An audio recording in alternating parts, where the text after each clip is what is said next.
Why vulnerability management alone isn't enough? Well, if it was, then we wouldn't have to be talking about is attack surface management. And why isn't it? Well, because we don't know what we don't know. There are so many things out there, and it's so quickly evolving that we have to be careful that we aren't lulling ourselves into that unsinkable mentality, right? And that's really what I want to be cautious of here. Vulnerability management is an important element, but it's not everything. And that's really critical. And when we talk about in 2022 alone, there are over 22,500 vulnerabilities discovered. In other words, what we would call zero-day events, new vulnerabilities we hadn't patched or we hadn't updated, or maybe we did, right? And so we have to keep up. And vulnerability management could help with that, but it isn't the end all of all things. The other thing is that, you know, an attack surface management style of approach may help you prioritize. Absolutely. What are the things that are the highest risk if there was compromise? You know, level of effort for compromise and impact if it were compromised. Absolutely. Those things can help, and that gives you a prioritization list to deal with all of the potential vulnerabilities that you have to deal with on a day-to-day basis. Yeah, and when we talk about shadow IT, we mean people trying to be helpful. Shadow IT is essentially rogue devices, right? Things that aren't documented or approved that are present in your environment, or that you may not know about because you didn't have the process to define what somebody could add. Yeah, some people actually include that. That's a good point. Some people include things that say, okay, yeah, I kind of under the table approved that, but we didn't actually officially make it part of the process, so it didn't get included in some of the down the chain things like our patch scheduling and some of the other stuff that is absolutely necessary in an IT environment. It didn't quite follow the process it needed to.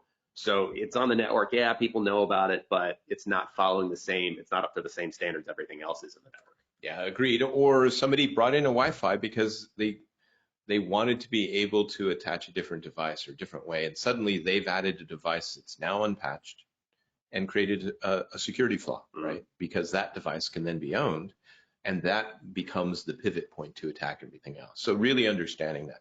Third-party applications and supply chain connections over and over again. Why? Because oftentimes they aren't doing everything they should do, or the expectation is they are, but they aren't. So in a lot of cases, this means that we assume they're patching and updating. But do we know? Did we ask them that question? Was it in the RFP that they must? Right? We have to build it into the contracts and understand to ask those questions going forward, even it's something that seems innocuous. Oh, it's just a fax machine. Well, does that, well, or I guess I shouldn't use fax machines anymore. They don't exist. It's a fancy printer.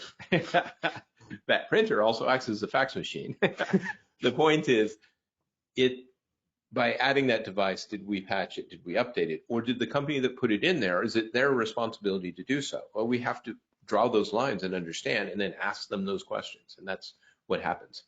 Ad hoc implementation is a lot of what Alex was just talking about. We were fixing a problem at that time. It was an emergency. Well, we went around our normal process to do so, to get it up and running because we needed to, or because the sheriff said we had to, and that's the authority around there, right? So understanding what the risk is and then coming back and fixing it later, not forgetting and realizing 2 years later, oh, I didn't patch that device because I forgot it was there. Right. Or the person who put it there is no longer with us, right? All of those things happen. Unknown cloud services. This, in other words, is kind of on the realm of shadow IT, and we turned on something else, or we're utilizing a service that we didn't know we're utilizing because they didn't clear it through IT, didn't make them aware. So we have to share information and make sure we foster that good sharing environment. M&A risk evaluations. In other words, when we're looking at mergers and acquisitions, adding two things together, or maybe it's now a disaster recovery situation. We've connected a new thing so that we can share information back together, but they get owned and so do we, right? That's bad. So really realizing that. And asset records. Okay, let me ask everybody a tough question. When's the last time you updated your network topology maps? Right? It seems like an innocuous question, but you'll find that in the heart of an emergency, or when we're trying to figure out what the attack surface is, having a network diagram really helps because we know where things are, and it really helps define what we need to protect. That's it.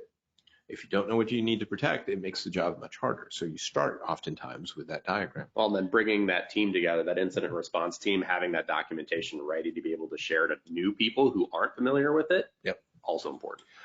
And then also introduction of unpatched or untested assets. Here's a tricky one.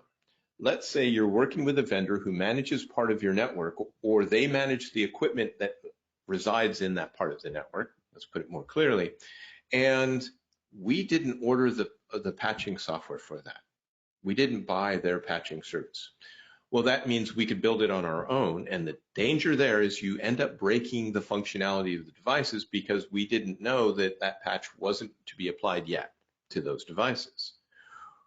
Or we didn't realize that they weren't patching it when all we did is subscribe to the service. We didn't actually pay them to patch it, right? So we have to understand clearly where those lines are so we can patch and update, because that is what would have saved a lot of folks last year.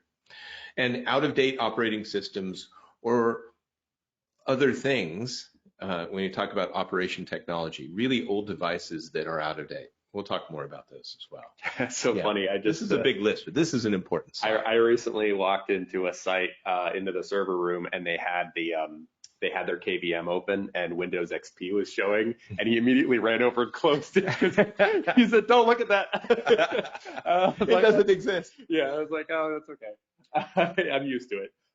In a similar story, I was CEO of a firewall company for many years. That company unfortunately got bought and no longer exists, right? That happens in our world. Kind of sad, but this is over a decade ago. And when I went to one of our customer sites to install one of the Paladins and talk to them about the capability and such, I saw one of my firewalls running on the wall. I was really happy because it's built to last, and it did. Problem is, it hadn't been patched or updated in 6 years. How did I know? Well, because we no longer existed to do those patches and updates. Yeah. And yet a major telco was still using it, right? That's the kind of thing we have to be aware of. And old firewalls are dangerous, right? Now, it was made really well by some people who really care.